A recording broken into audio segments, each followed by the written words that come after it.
Ito ang mga latest news ngayong araw mga boss. Unahin po natin si Mayweather. Matapos daw ang mga interview ni Floyd Mayweather na sinasabing exhibition ang laban.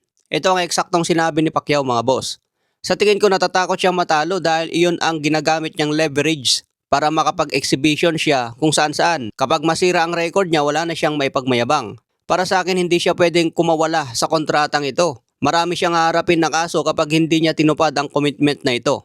Ayon naman sa abogado ni Manny Pacquiao, pirma ni Floyd ay nasa maraming kontrata, professional fight. Ayaw ng Netflix na masangkot sa exhibition. Ayaw naming mangyari yon. Pera lang ang mahalaga kay Floyd.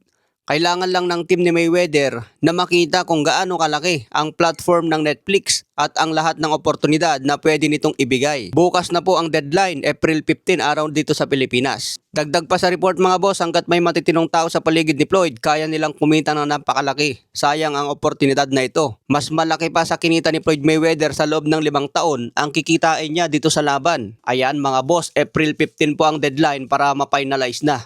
Kung hindi magkasundo ang dalawang panig, baka hindi pa matuloy ang rematch. Pero yun nga, lugi si Floyd Mayweather kung siya ay umayaw o ipagpilitan na exhibition fight. Mahirap nga naman kasi kapag itaya ang kanyang record mga boss. 50-0 na eh. Paano kung matalo siya? Sayang naman ang record niya, may lamat. Baka makalimutan na ng fans na may nag-exist na Floyd Mayweather. Lalo na pagkalipas ng 20 years, 30 years. Si Manny Pacquiao kahit ilang taon nang lumipas dyan, wala eh, nakaukit na, nag-iisang 8th division champion. Matatandaan nyo maraming legend din ang nagretiro na undefeated. Kaya si Mayweather may mili dito, magbabayad na lang sa kaso o manatili ang kanyang 50-0. April 14 na ngayon dito sa Pilipinas, kaya abangan natin bukas ang update tungkol dyan sa deadline. Sana mag-finalize mga boss para rematch talaga. I think he's scared of losing. I mean, he's scared of losing because that's his, his leverage for, to go around and have exhibition because of his undefeated record. But if that record will ruin, then what else that he can leverage for? Sa ibang banda, Ryan Garcia, sinabi niya hanggang 6 or 7 rounds lang daw si Conor Ben sa kanya. Sabi nga ni Ryan Garcia, gusto na niyang itaya ang kanyang WBC belt laban kay Conor Ben. Kaya nagbigay agad siya ng prediksyon, hindi raw tatagal si Conor Ben sa kanya.